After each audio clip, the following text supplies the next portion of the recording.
Alors on avait parlé hier de la Mishnah qui dit que Pat Bamelach Tochal, Zedarka Shel Torah, qu'il faut se contenter de manger des choses simples, boire simplement, dormir simplement, vivre simplement, se battre dans la vie, se mettre à fond dans la Torah. Et avec ça, on sera heureux dans ce monde et dans le Olam Haba. Maintenant, il a dit que c'est un travail énorme. Bon, après, on avait dit, comment il avait dit? Mahalach hachayim ha'amitiyim caché. C'est très dur. Ce chemin, il est très dur. Et il est très long. Il faut être patient. Pourquoi? Parce qu'il faut beaucoup de boulot. Yetzer hara nikra melech zaken vexil. Alors, le Yetzer hara, il s'appelle un roi, zaken, vieux, vexil, et bête. Melech, il est roi, al-shem shemoshel al-bene adam. Il est roi parce qu'il nous domine.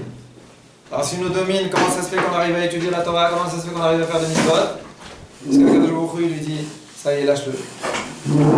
Dès que Hachem il voit un juif qui veut vraiment faire quelque chose, alors Hachem il lui dit au Yetzer, laisse-le tranquille.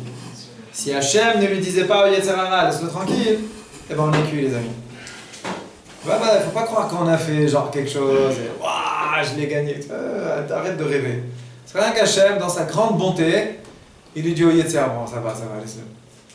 Zaken, pourquoi il est vieux? Hachem Shiu Ba'al Nisayon Vechacham Vemikto. Il est très expérimenté, très intelligent dans le boulot qu'il fait. Il a 5766 ans d'expérience. Donc, c'est bon? 67, pardon. Ve'afal Piken. Ve'afal Piken. Quand bien même, il exile, il est bête. C'est quoi il est bête?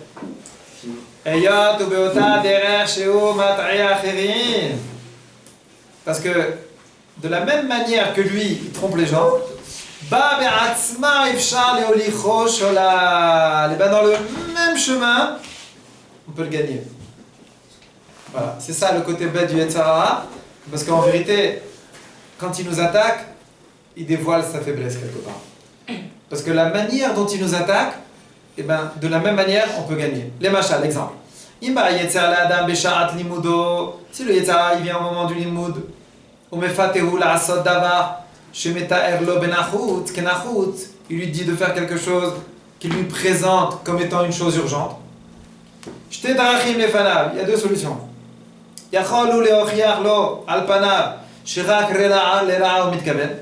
Il peut lui prouver, donc, le bonhomme assis devant sa Gemara, qu'en vérité, le faire lever maintenant de sa chaise pour aller faire ce truc-là, c'est en vérité un truc mauvais comme il n'y en a pas deux. Et c'est pas une raison pour l'arrêter de son limoud. Ou alors utiliser la même méthode que le Yetzer hara.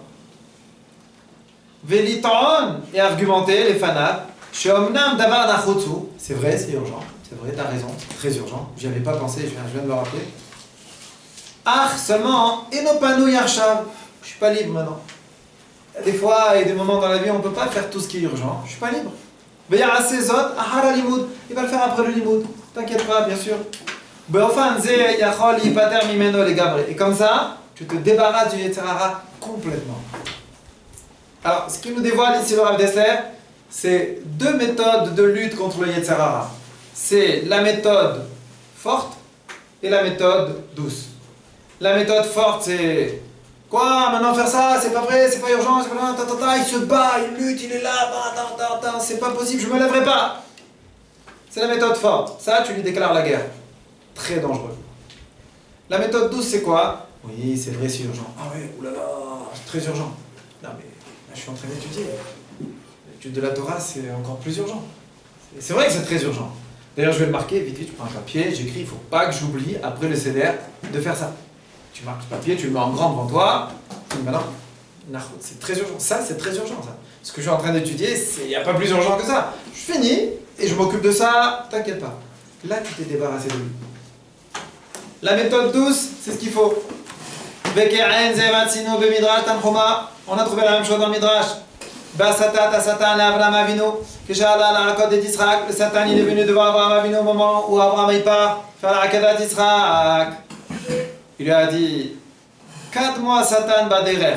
Satan il est arrivé en chemin, il est venu devant lui. Venidmelo bidmut zaken. C'est déguisé en vieux.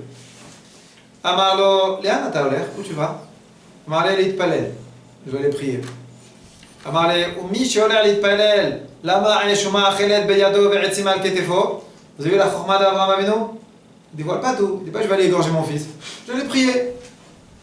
Amarlo lui a dit, non, c'est quoi le feu, c'est quoi le couteau, c'est quoi le bois, qu'est-ce que tu vas prier, qu'est-ce que tu vas faire là-bas?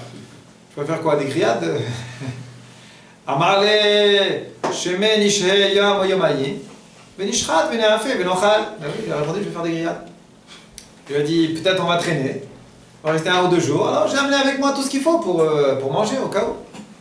Amarle o zaken, lo lesham haïti, lo lesham haïti, k'amar lecha kadosh baruch hu. Karat bincha, tu crois que j'étais pas là-bas, moi, quand Dieu t'a dit il faut que tu prennes ton fils? Vat mia glouya. C'est hyper étonnant. Er eshiv les Satan. Comment il a répondu au Satan? Shua yetzerara shochen belibo. C'est quoi le yetzerara? C'est quoi le Satan? C'est ce yetzerara qui réside dans son cœur. Abraham Avinu, en vérité, il a une conversation avec lui-même.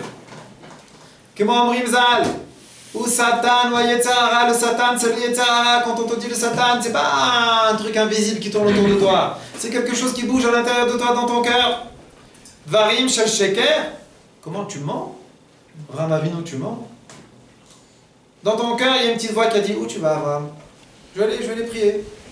Attends, mais avec qui tu joues? Je comprends pas. Tu sais très bien où tu vas. Tu vas aller égorger ton fils. Pourquoi tu dis pas que tu vas aller égorger ton fils? Il a menti. Et là, Davar Gadol, Ratsu Chazal, la Medenu Baiser. Chachamim, ils ont voulu nous apprendre quelque chose d'énorme. Apprendre à mentir. C'est énorme, hein? Comment? Sheyesh litrot et ayetzer abidvarim shelma bekar. Il faut être capable de repousser le yetzerara avec n'importe quoi. Vous connaissez les gens droits et honnêtes et francs? C'est les pires, ceux-là. Ils se font éclater la figure par le yetzerara. Genre toujours comme ça, droit, où tu vas, je vais égorger mon fils, ce que tu vas faire, tu vois, très droit, comme ça, dans la Torah c'est marqué, on n'a pas le droit de mentir. Alors, ils sont très carrés comme ça, ils se font exploser par le yetzerara, ceux-là. Faut savoir le repousser, le yetzerara. La petite voix qu'il a eu dans son cœur, Abraham Avinu. C'était Nisayon, c'est pas facile, hein. Les gens ils s'imaginent qu'Abraham c'est un robot en fer. Il est en fer comme ça. Jamais il a dit va tuer ton fils. Oui, j'y vais. Il marche avec le couteau. C'est pas ça. Abraham Avinu, il est kulo chesed. C'est quoi Abraham Avinu? C'est un morceau de pain. Comment il dit les gens? Comment on dit? Un morceau de pain. Tellement il est bon. C'est un morceau de pain, comment on dit? Comme ça, hein? L'expression. C'est quoi? Il est bon, il est doux, c'est du bonbon, Abraham Avinu. Tout chesed, oui mon fils, oui mon truc, oui machin. Mais attends, c'est quoi?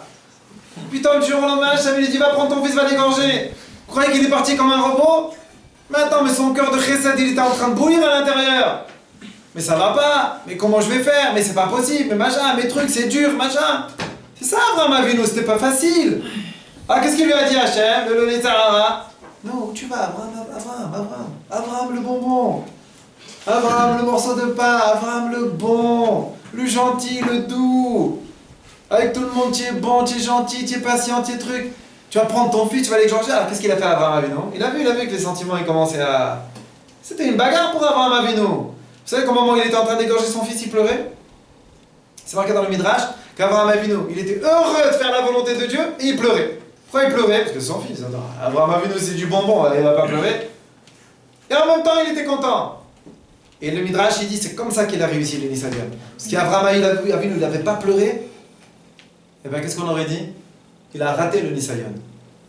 Parce que si tu es capable de devenir cruel au point de gorger ton fils sans larmes, c'est plus un Nisayon, tu es un malade mental. Non, on veut un Ben Adam, on veut un homme, on veut un papa gâteau en train d'égorger son fils. Ça oui, ça c'est le Nisayon. Mais si tu es plus gâteau, si tu es plus papa gâteau, tu as raté le Nisayon. Ça veut dire quoi? Abraham a vu pendant qu'il marchait, il avait ses sentiments qui étaient là de papa, ses sentiments de Abraham Kolo Chesed. Et il lui dit, où tu vas Abraham? Il a compris le coup, il a compris le coup. Pourquoi? Il va faire le point, où tu vas, il fait demi-tour. Parce que le sentiment, ils étaient là. Parce que le côté papa, il était là. C'est ça la force. Qu'est-ce qu'il a fait? Il a vu que le Yitzhak, il allait le coincer. Où tu vas? Je vais prier. Mais c'est faux, c'est comme ça qu'il faut faire avec le Yetzer Hara. Des fois, tu te lèves le matin, tu es pendant Ben Azmanim à Paris, tu n'as pas envie d'aller étudier. Tu te lèves le matin. Où tu vas? Ah, je vais aller à la Tfila. Après, je vais voir ce que je fais. Peut-être je me fais un bon petit déj et je me remets dans le lit pendant 3-4 heures, ça va me faire du bien. Comme ça, il faut parler au Yetzer Hara. Comme ça, il faut parler. Alors, qu'est-ce que tu fais? Tu prends ta Gemara avec toi quand tu vas à la Tfila. Ah, il va te dire, dis-moi, c'est quoi cette Gemara dans la main là? Tu m'as roulé là? Comme il a fait le Zaken avec Abraham, c'est quoi ce bois? Je fais non, c'est jamais, peut-être 2 minutes après la Tfila, il paraît que c'est marqué. C'est bien 2 minutes après la Tfila, de ne pas partir vite fait. Alors je vais, juste dis-toi, je l'ouvre, je jette un coup d'œil. Tu arrives là-bas, tu t'installes, tu bouges pas jusqu'à 1h d'après-midi. Et t'auras pas eu. Parce que si tu lui dis au Yetzer Hara que quand tu vas aller à la Tfila, tu vas rester là-bas et tu vas étudier, tu vas faire une matinée de folie, tu vas cartonner, tu vas machin, tu vas truc, et il va te faire un coup, je te raconte pas, il va pas te laisser. Pourquoi? Parce que toi tu n'as pas envie trop, t'es pas... Au fond de toi, tu aimerais bien dormir un peu, tu aimerais bien te reposer, tu aimerais bien te lâcher un petit coup, tu aimerais bien un truc, tu aimerais bien. Si tu lui dis direct au Yetzer Hara, non, je vais lutter, je vais aller l'égorger celui-là, c'est pas grave, même si c'est dur. Il va dire, ah, attends, je vais l'attraper celui-là. Il est parti en douce, Abraham Avinu. Il faut faire en douce avec le Yetzer Hara. Tout en douce. Non, je vais lui faire une petite fila. C'est quoi le bois? Non, au cas où on a besoin de faire une petite grillade sympa et tout, entre deux Mizmor et Tehillim. Voilà, c'est bon, c'est bien. Alors, Davar Gadol nous apprend les Chachamim, Shiesh litrot et Yetzer Hara, Velma Bekar, avec rien. Abishkarim, Vedivrei Orma, il faut le rouler, il faut mentir. Avec le Yetzer Hara, faut pas être genre, je suis droit. Où tu vas, je vais étudier la Torah, et j'irai étudier la Torah. Tu vas voir comment tu vas te faire éclater. Dis que tu vas prendre un verre avec un copain après la Tfila.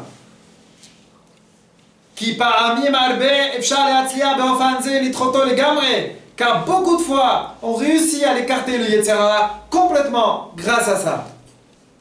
Ne te mets pas dans la tête, il y en a, ils arrivent à l'Yeshiva. Ah, c'est bon, cette année, je vais cartonner, je vais faire un massacre. Il sait qu'il a des défauts, il sait qu'il a des problèmes, il sait que des fois il ne peut pas tenir longtemps sur une chaise. Doucement. Venir à la Yesh, il paraît qu'il y a un terrain de foot de folie à côté.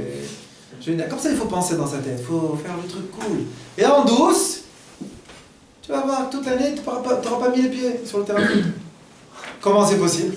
Parce que tu as fait tout en douce. Veim ki derer zo yesh ba beit armumiyot. Amar al ze Rav Simcha Zissel Zal, chez Sheker Abba Mishoresh HaSheifa le'emet, emetu. Il y en a qui connaissent ça. Il dit Rav Simcha Zissel, un mensonge qui vient d'une sheifa, d'un désir énorme de vérité, eh bien c'est de la vérité. C'est quoi le désir énorme de vérité ici? C'est que j'ai envie de réussir. Abraham Avinu, il avait envie de réussir ce qu'Hachem lui a demandé. Seulement c'était hyper dur. Alors il a commencé à tourner l'histoire comme ça. Non, je vais faire un petit tour avec mon fils. Ah, on va se faire une balade, on va aller faire une petite fila. Mais la sheifa, c'est quoi? Réaliser la volonté d'Hachem. C'est du émet. On l'a répété plusieurs fois ça. Quand tu dis une chose qui n'est pas la vérité absolue, flagrante que tu as devant toi, mais ton but, ta kavana, ton intention, c'est quoi? C'est la réalisation de la volonté d'Akadosh Baruch Hu, c'est le émet absolu d'Hachem. Eh bien ça s'appelle une vérité. Sur ça, il a dit le texte. Ani chokhma shachanti orma. Moi, la sagesse, je réside dans la ruse. Il dit le Messilat Yesharim. Si tu veux arriver à quelque chose dans ta vie, il faut faire de tralouid. Comme ça, il marque. Il dit pas le mot tralouid parce qu'il ne connaît pas. Il dit tahboulot. C'est quoi tahboulot? Des ruses, des combines. Il dit le Messilat Yesharim, pour réussir dans la vie, il faut faire des ruses. Pourquoi? Parce qu'on a affaire à un rusé. Le plus grand rusé du monde, c'est qui? C'est le Yetzer Hara. Et avec lui, ça marche qu'avec la ruse. Ça marche pas avec la droiture. Ça marche avec les ruses, des combines. Au mitzvah gedala hi leramot korahara. Et c'est une grande mitzvah de rouler les forces du mal. Ashochen betoch libo, qui réside dans ton cœur. Alede nikitat otam ha'emtsaim she'ochez bahem. En utilisant justement les mêmes moyens que lui, il utilise.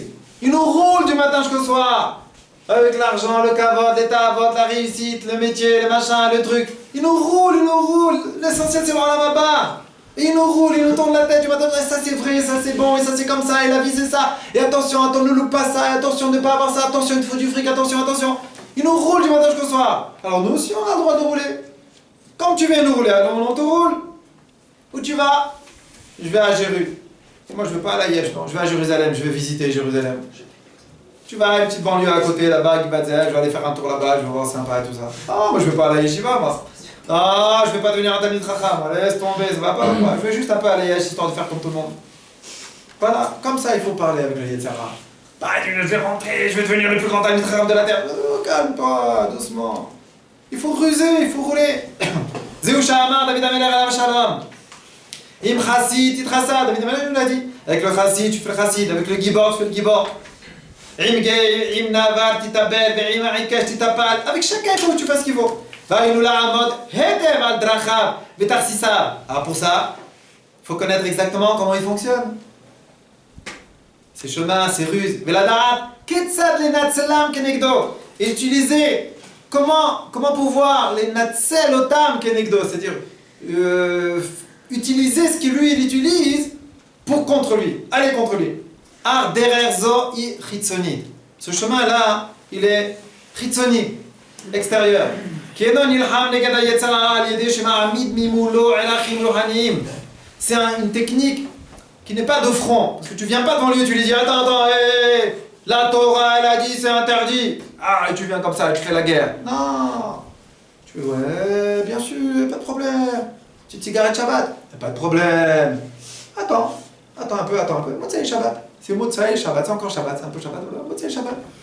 Faut apprendre à ruser. Quand il y a des choses comme ça qui nous attirent énormément, pas de problème. Bien sûr. Ah, pas de problème. Ce que tu veux. Ah, il t'attire comme ça à faire des choses. Tu dis jamais non. On dit jamais non, Yetzer Hara. Jamais on lui dit non. Mais on lui dit tout à l'heure. On verra plus tard. Des copains ils t'appellent. Les copains qui viennent en vacances, là, c'est la période. Ils vont arriver, ils vont débarquer. Ça fait longtemps que je t'ai pas vu. Rendez-vous, Ben Yehuda. On les connaît, ça. C'est le point central, tout le monde connaît, comme ça on se plante pas. Enfin, c'est le moyen de se planter, mais bon. Alors, qu'est-ce que tu fais? Tu dis pas non. Quoi? Tu vas dire non. Le Satan, il va se déguiser en un copain. Quoi? Ils t'ont bourré le crâne. Ça y est, je le savais. Oh, on a perdu un copain. Ils vont faire les chimères et tout. Non, tu lui dis pas non. Tu lui dis bien sûr avec plaisir. Il n'y a pas de problème. À quelle heure? Oh, je peux pas à cette heure-ci. Peut-être plus tard. Non, je vais voir, je vais essayer. Ah, mais là, je suis coincé par ça. Mais là, je pourrais... Oh là là, j'ai un rendez-vous là-bas. Tu inventes des choses. Les rendez-vous, c'est avec Rachid, avec Tosfot, avec le cours. Je sais pas, j'ai dû raconter ta vie, avec qui tu as rendez-vous. Tu es un homme classe, toi. Tu racontes pas tes rendez-vous. Tu as des rendez-vous très importants. J'ai rendez-vous pas très loin, mais je pourrais pas passer. Très occupé, et ainsi de suite. Et tu le tournes en rond comme ça. Et tu peux pas. Jusqu'à que tu lui dis, écoute, le seul moment où je pourrais, c'est demain à 11h qui va dire. Tu lui donnes rendez-vous. Tu lui dis, c'est le seul moment. À un autre moment, je pourrais pas. Je suis vraiment désolé. Écoute, moi. Et comme ça. Et tu tournes, et tu joues avec le Yetzer. Tu joues pas avec ton copain, Hasve Shalom. On joue pas avec les gens. Tu joues avec le Yetzer. Parce que le Yetzer, il est trop fort. Quand il est trop droit, trop direct, machin, il va commencer avec des arguments, avec des taranotes, avec des machins, avec des trucs. Ils t'ont roulé, ils t'ont fait, on te reconnaît plus. Tu te rappelles, et rappelle-toi avant, ils vont te faire là un petit retour en arrière là. Et rappelle-toi où c'est qu'on était l'été dernier. Et rappelle-toi où on était. Quoi, tu vas pas venir avec nous? Et tu te rappelles comment c'était? Si tu le tournes en rond, il va pas se rappeler de tout ça. C'est qui va pas se rappeler? C'est le Yetzer Hara qui va pas se rappeler de tout ça. C'est pas toi, c'est pas lui qui va pas se rappeler. C'est le Yetzer. Il faut apprendre à jouer avec lui. Ça s'appelle pas du mensonge, ça s'appelle pas ruser, ça s'appelle du émet. Parce que ton but essentiel quand tu fais ça, c'est pour le émet de la Torah. Il faut jamais être comme ça de front. C'est très dangereux. Le Yetzer Hara de front, c'est hyper dangereux. Voilà, chez les Akino, on continuera.